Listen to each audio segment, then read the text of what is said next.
On a cold winter morning in the back streets of New York, little Oliver stood shivering in the orphanage yard. His mother had died of an illness years ago, and he had never known his father.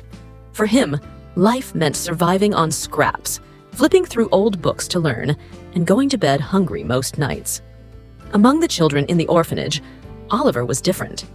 He was quiet, but there was a fire in his eyes. Every night he would sneak into the library, losing himself in the words of great writers. His teacher, Miss Williams, noticed his determination and began bringing him special books to encourage him. But the orphanage director, Mr. Thompson, saw no value in Oliver's efforts. "These kids will never amount to anything. Sending them to school is a waste," he often said. To make things worse, he did everything in his power to stop Oliver from reading. A door opens to Harvard. One day, Oliver saw a Harvard University scholarship notice on Mr. Thompson's desk. His eyes lit up. This could change his life. But when Mr. Thompson noticed him looking at it, he called Oliver into his office.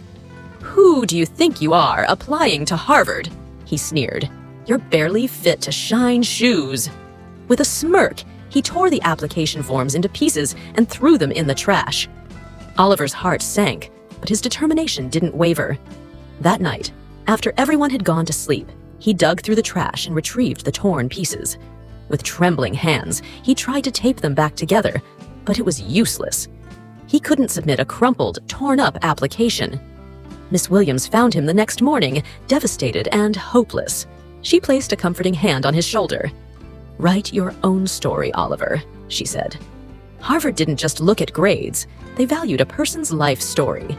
Oliver stayed up all night, gripping his pen tightly as he poured his soul onto the paper. "My name is Oliver Gray. I grew up without parents. In this orphanage, I was always told I was nothing, but I built my world through books. If I am here today, it is not just my achievement. It is the triumph of the little boy who read in secret, defying every limitation. To those who doubted me, I have only one answer. When a person shines with the light inside them, no one can put out that fire." Miss Williams wiped away her tears after reading it. "I will personally deliver this to Harvard," she promised. But applying to Harvard wasn't that simple. The orphanage had no computers. Oliver couldn't submit an online application. He had to find another way. For a week, he saved every penny he could. He sold newspapers in the mornings and shined shoes in the evenings. When he finally had enough money, he snuck out of the orphanage and ran to the city library. He opened the Harvard application website. His hands hovered over the keyboard, shaking. He had never filled out a formal application before. Was he doing the right thing? Would they ever accept someone like him? He took one deep breath. He entered all his information, attached Miss Williams's recommendation letter, and uploaded the essay he had spent sleepless nights writing. Then, with a trembling finger, he clicked Submit. His heart pounded in his chest. There was nothing more he could do now but wait. The triumph of divine justice months passed. Then one day, a large red envelope arrived at the orphanage. It had one word on it: Harvard University. Oliver's hands trembled as he took the envelope.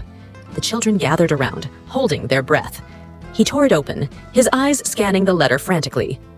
"Congratulations, Oliver Gray. You have been awarded a full scholarship to Harvard University." The children erupted in cheers. But Mr. Thompson? He stood in stunned silence. The boy he had ridiculed for years was now a Harvard student.